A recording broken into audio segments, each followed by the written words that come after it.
जानते हैं मेरे को। अरे वाह वाह वाह, आपने क्या चोटी रखी हुई है? मैं वैसे दिल्ली बार काउंसिल का मेंबर हूँ, सुप्रीम कोर्ट प्रैक्टिस करता हूँ जी। जी जी जी जी जी जी जी। और अपनी जो है ना नेचुरल फार्मिंग भी करता हूँ। वाह वाह वाह वाह। हाँ, यही दिल्ली सिंह बॉर्डर है ना जी, जो जी जी जी जी। सिंह बॉर्डर के पास है ना, छोटा सा 2 एकड़ का फार्म है जी अपना। 2 एकड़ का तो बहुत तो बड़ा होता है, छोटा थोड़ी है।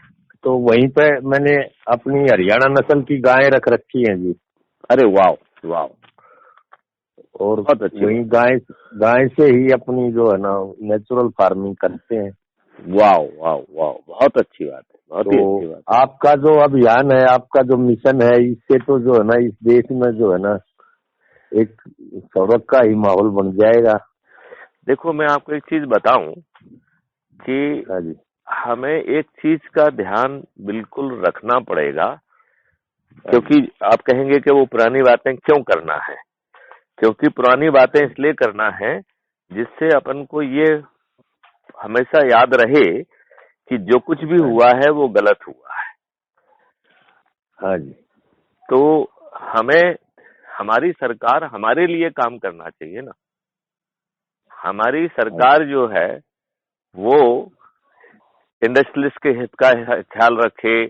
वो जो है फार्मास्यूटिकल कंपनी जो आपको लूट रही हैं, जो आपको जहर दे रही हैं, जो हाँ जी। फॉरेन मॉलिक्यूल्स जो है जहां पे कि प्रतिबंधित दवाइयां हैं वो भी भारत में बेची जा रही हैं, हम इतने गिरे हुए और बिके हुए लोग क्यों हैं?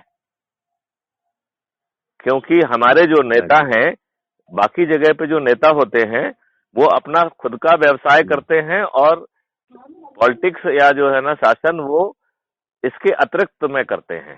हमारे यहाँ के नेता हाँ वो कुछ नहीं करते हैं, जी। वो नेतागिरी ही करते हैं, हाँ जी। है कि नहीं? हेलो। हाँ जी। हाँ जी। हाँ जी। तो ये बहुत ज्यादा जरूरी है कि हम अब इन चीजों में परिवर्तन लाएं। और ये हाँ जी। परिवर्तन जो है, ये लोग ना तो आपकी सुनेंगे और ना आपकी बात मानेंगे। और हाँ जी। हर कोई जो है वो किसान आंदोलन जितना वो नहीं हो सकता है। उसको सपोर्ट भी काफी मिल गया। उसको कनाडा में जो पंजाब के किसान हैं उनके बच्चे कनाडा में नौकरी कर रहे हैं, और वो अच्छी उनकी माली हालत है, तो उन्हें सपोर्ट भी बहुत मिला और उन्हें बलिदान भी बहुत करना पड़ा। देखो, वो सर्दी बरसात में जो है ना ठिठुरते रहे, और दुष्टों ने अपने गुंडों को भेजकर वहां पे माहौल खराब करवाया और हाँ जी। तोड़फोड़ की कार्रवाई करवाई। और वो ये जो है ना कार्रवाई किसानों ने नहीं की है, वो इन हाँ जी। पार्टियों के गुंडों ने की है। अब ये सोचो कि हाँ जी। 700 से ज्यादा किसान मारे गए इस देश के लिए। इससे बड़े दुर्भाग्य की और क्या बात हो सकती है? हाँ जी। आप सहमत हैं इस बात से कि नहीं है? हाँ जी। तो अब जो है, क्या हमें अपने द्वारा चुनी हुई सरकार के साथ ऐसे पेश आना चाहिए? क्या हमें चक्का जाम करने की जरूरत पड़ना चाहिए?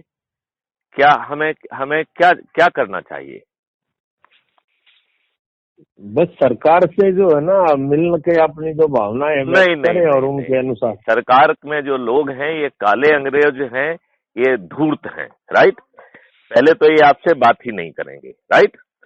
अब यदि आपसे बात करेंगे और उनको समझ में आएगा कि आपकी बात का उनके पास कोई जवाब नहीं है, तो हो सकता है आपकी बात मान जाएं, लेकिन वो ग्राउंड पे एक्शन नहीं लेंगे, आपको मूर्ख बनाते रहेंगे।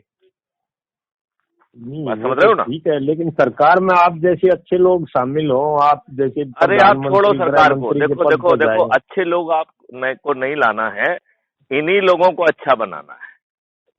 हाँ जी। देखो, ये आज बदमाशी इसलिए कर रहे हैं कि आज बदमाशी करने के बाद इनकी बदमाशियां चल रही हैं। यदि हाँ जी। हम हालात बदल दें, राइट, हाँ और जी। हाँ इनको, जी। सरकार को जनतांत्रिक बनाने के लिए, इनको बाकी चीजें करने के लिए यदि हम जो है विवश कर सकें, तो दो चीजें हैं। यदि इनकी सोच मेल खा रही है तो हम उनको सुदृढ़ करें। राइट।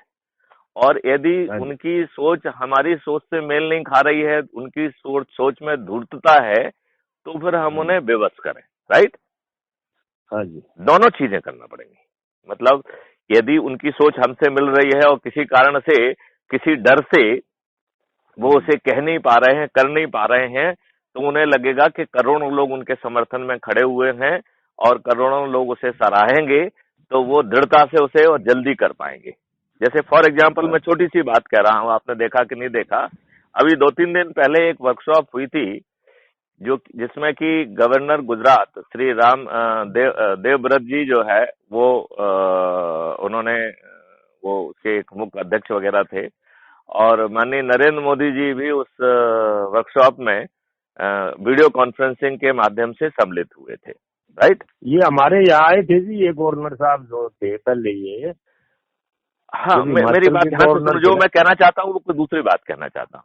मैं ये कहना चाहता हूँ कि ये 4 जगहों पर रहे हैं, इनके पास खुद के पास भी 100 एकड़ जगह है, और इन्होंने अपनी जमीन में ही जो अमृत वो सब बना के गाय के गोबर से और उससे, और उन्होंने अपनी पहली ही फसल में जो उनके यहाँ 28 एकड़ 28 क्विंटल पर एकड़ की यील्ड थी, उसे बढ़ा के 36 या 38 कर दिया, और फिर आगे बढ़ के 42, 48 हो गई दूसरे उसमें।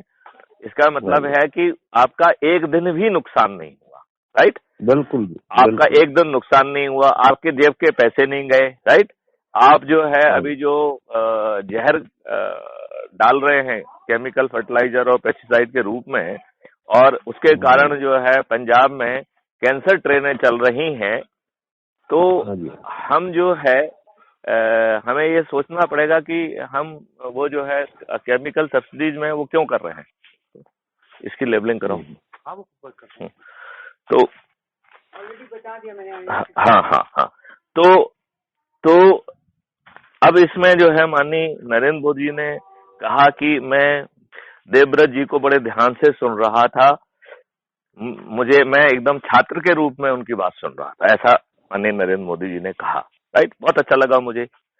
लेकिन यदि आप ये मान रहे हैं कि मुफ्त में किसानों की यील्ड भी बढ़ जाएगी और हम रासायनिक खाद और पेस्टिसाइड जैसी चीजों की, जैसे जहर से मुक्ति भी पा जाएंगे, हमारा खाद्यान्न कैंसरस ना होके अमृत तुल्य हो जाएगा और पैसे भी बचेंगे, तो क्या हमारी सरकार को इमीडिएटली ये घोषणा नहीं करना चाहिए कि जो केमिकल फर्टिलाइजर की सब्सिडीज है उसको तत्काल प्रभाव से बंद किया जाता है? हम जहर को क्यों सब्सिडीज दें? नंबर 1।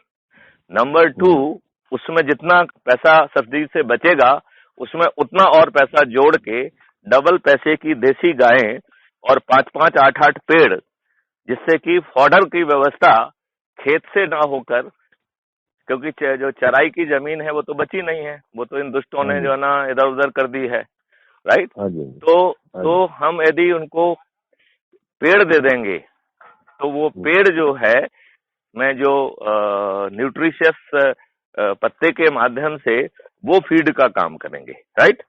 तो हमें उसको खिलाने का जो खर्च है गाय का वो बचेगा। हमारी गाय जो है अमृत तुल्य दूध देगी और अमृत तुल्य ही मूत्र और अमृत तुल्य गोबर देगी, जिसमें करोड़ों की संख्या में जीवाणु हैं। तो आपको नहीं लगता है कि जब इतनी बात जो है ना यदि विद्यार्थी माननीय नरेंद्र मोदी जी को समझ में आ गई है तो ये निर्णय तत्काल लेना चाहिए, और ये भी देना चाहिए कि ये पैसा हम बचाने के मूड में नहीं है, इसमें उतना ही पैसा और जोड़ के उसकी कीमत की हम गायें, वो भी देसी गायें, और वो जो है फॉडर के पेड़ जरूर दिए जाएं, जिससे कि चराई उसको खाने के लिए पैसे देके जो है ना किसानों को उसके लिए दाने की व्यवस्था करने की जरूरत नहीं पड़ना चाहिए। तो उसे दूध भी मुफ्त में मिलेगा, अमृत तुल्य गोबर और मूत्र भी मुफ्त में मिलेगा, और वो लोग जो है जीवामृत इतनी बड़ी संख्या में बनाएं और बगल में जीवामृत के छिड़काव के लिए अवेलेबल करा दें, उससे भी पैसे पैदा करें। हम ऐसा ही कर रहे हैं जी। इसमें नहीं, आप मेरी बात नहीं समझ रहे। ये देखो, एक तो हो गया है कि किसान या आप समृद्ध लोग समझदार हैं, अपने लेवल पे वो सब कर रहे हैं अपने लाभ के लिए। एक होता है कि भी ये अभियान चला रहे हैं जी, अब हम सभी को ये अभियान चला के जागरूक करें। ये अभियान तो आप चला रहे हैं, हम ये कह रहे हैं सरकार जो है जहर के लिए सब्सिडी आज ही बंद करे, नंबर 1। उस सब्सिडी से जितना पैसा बचेगा उसमें उतना ही पैसा और जोड़ करके सबको गाय बांटने की कोशिश कर दी जाए, राइट। और जब गाय बांटे तो गाय अकेले नहीं बांटे, उनके लिए फॉडर पैदा करने के लिए पेड़ भी साथ में दें, राइट।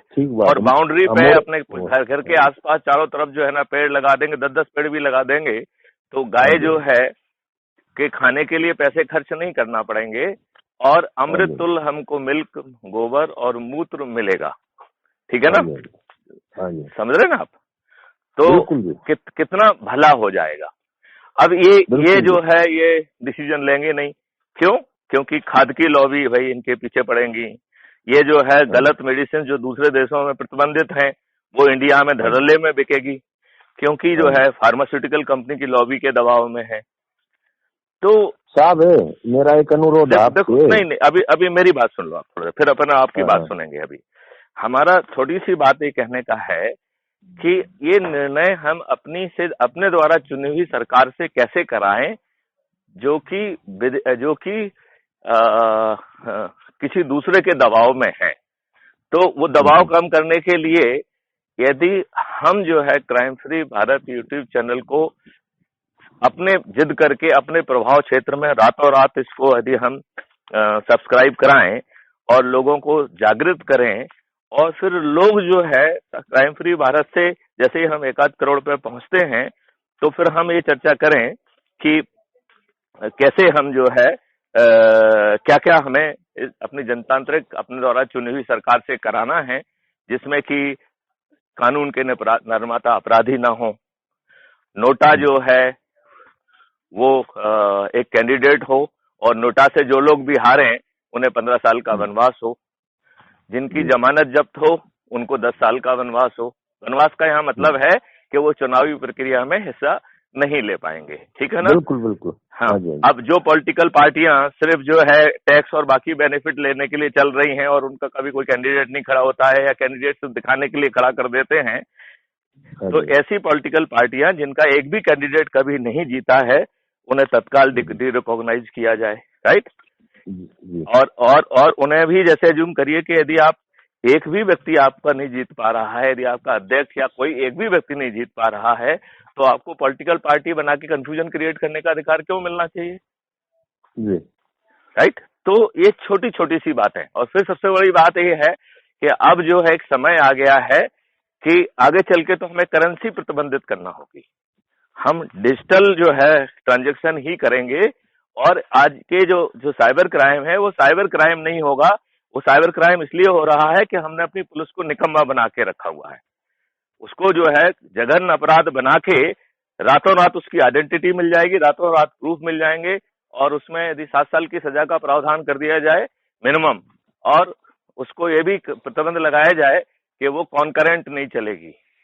तो आपको जो SMS भेजते हैं ना, ये जो कि साहब फलाना है ऐसा वैसा या टेलीफोन करते हैं, ये सब अपराध की श्रेणी में आते हैं। ये अटेम्प्ट टू कमिट क्राइम है और अटेम्प्ट इज आल्सो क्राइम।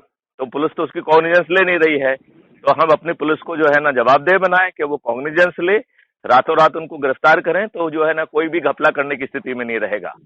किसी की हिम्मत नहीं होगी कि आपको गलत कॉल करे, गलत ईमेल भेजे, गलत SMS भेजे।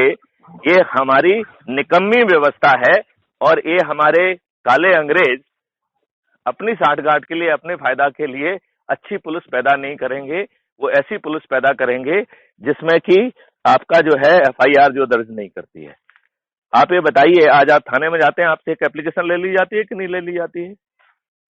हेलो धर्मवीर जी। हाँ जी। आप ये बताइए, अब जब थाने में जाते हैं तो आपका अपराध लिखने की बजाय एक एप्लीकेशन ले ली जाती है। आप बताइए कानून में कोई एप्लीकेशन लेने का प्रावधान है क्या? तो पहले तो कानून ही अंग्रेजों का समय का है। 1861 की पुलिस के द्वारा आप गवर्न हो रहे हैं। ये दुष्ट काले अंग्रेजों को, अंग्रेजों के द्वारा जो आपके दमन के लिए, आपके शोषण के लिए, आपको अपमानित करने के लिए जो कानून बनाए थे, वो कानून इन काले अंग्रेजों को बहुत अच्छा लग रहा है।